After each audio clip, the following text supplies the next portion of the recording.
Hello everyone! Good day! For today's vlog po ay gagawa po tayo ng sisig. May version of sisig po. Nagpakulo na po ako ng pork natin. Kunin natin yung excess bubbles. Nilaga ko po yan ng 30 minutes para lumambot at nilagyan ko po yan ng paminta leaves, buo na paminta, sibuyas, garlic at asin para may lasa ho ang ating karne. Alisin po natin lahat yung bubbles niya. Wala na po yung bubbles. Takpan po natin at pakuluan po natin yan ng 30 minutes. Pag okay na po, pag malambot na po siya, hanguin na natin at ating prituhin po. Mag-start na tayo, paandarin natin ang ating kalan at maglagay tayo ng oil para prituhin na natin ang ating pork. Use oil po ang ginamit ko kasi sayang naman magmamantika din naman kasi yung ating pork. So mag-start na tayo. Paalala po, dapat naka-prepare po ang ating pantakip dahil tumatalsik po ang ating karne pag prituhin na po. Dapat ingat po tayo kasi sobrang sakit po ng mantika pag dumikit sa ating balat po. Pag naprito na po lahat yung ating karne, ating hanguin at ating hiwain po. Ito na po at hiwa na tayo. Ayan, naluto na siya. Hiwain po natin ng maliliit yan pa. Yung sakto lang na maliliit para gawin nating sisig mga idol. Ilang beses na ako nagluluto nito dahil ito lagi ang request ng kasama ko dito sa bahay. Masarap kasi siya lalo na sa pangpulutan, lalo na kung may okasyon at merong inuman, tsak, ito ang gusto. Ito talaga yung nire-request nila kasi masarap talaga ito pulutan mga idol. Oo nga pala, ito po ay mascara po, yung mukha po ng baboy po o yung pork natin.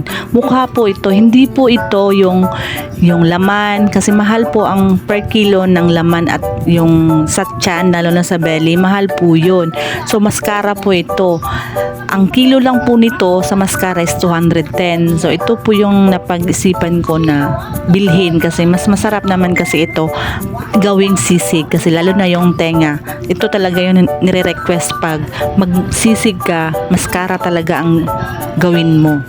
So yan po, tapos na po ito. Magayak na tayo ng ating hiwain na bawang, sibuyas, at saka sili. Yun lang naman ang tatlong ingredients nito na panghalo ng ating sisig.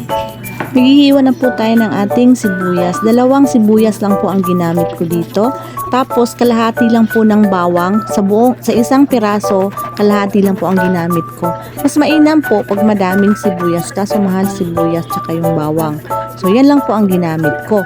Tapos sili. Yung siling haba ang ginamit ko dito, hindi yung native na sili. Yun po ang ginamit ko dyan. Maliitin lang po natin ang paghiwa ng ating sibuyas saka yung ating bawang para malasahan natin yan siya pag nating igisa na siya. Ang dinagdag ko po dyan is yung sili natin na mahaba. Okay din naman yung sili na native pero sobrang anghang lang nun. Ito naman katamtaman lang.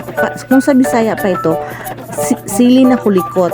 Yan, saka kalamansi, tapos yan lang pa, toppings lang yan, tapos butter, and then ayan, mayonnaise. Ayan po. So mag-start na po tayo. Sa isang bowl, maglagay tayo ng 1 pack mayonnaise. Lagyan na po natin yan ng black pepper powder, tapos lagyan natin ng asin, konti lang asin, tapos suka, and then 1 tablespoon of sugar. Halu-haluin lang siya hanggang sa ma-dissolve. So mag-start na tayo. Sa isang kawali, ilagay natin yung ating butter, 1/4 lang na butter, tapos lagay natin yung ating bawang hanggang sa mag-golden brown siya. Halu-haluin lang siya. Ilagay natin yung ating sibuyas, and then lagay na natin yung ating karne. Ayan po siya. Haluin mo lang siya ng haluin. Ang bilis ko naman. Ayan siya. Halo-halo ko na po. Yan siya. Ayan, ay, parang chef lang ako. O, tingnan nyo guys. O, may pa talsik-talsik pa ako. Lagyan natin ng ating black pepper, tapos garlic powder, tapos haluin agad, and then after mong mahalo, lagyan mo na yung ating toyo. Lagyan pala ng toyo. Tapos ayan, mikos na siya mga insan. Ayan, i-zoom mo siya. Ayan po siya, diba? Mukha pa lang masarap na. Sa tingin ko talaga makaubos ka ng 1 kilong, isang bandihadong kanin nito. Ayan na yung sauce na ilagay natin, kaya yung ginawa nating sauce. Ayan po siya. After nyan, Halo-haluin mo siya ng halo-haluin ng mahilo yung ating karne. Ayan. Tapos na yan siya. Lagay na natin sa ating plato. At ayoy kakain na.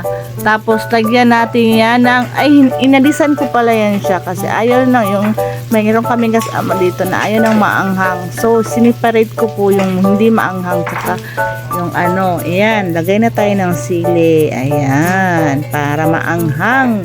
Masarap kasi pag maanghang. Medyo hindi naman yung katamtaman na anghang lang.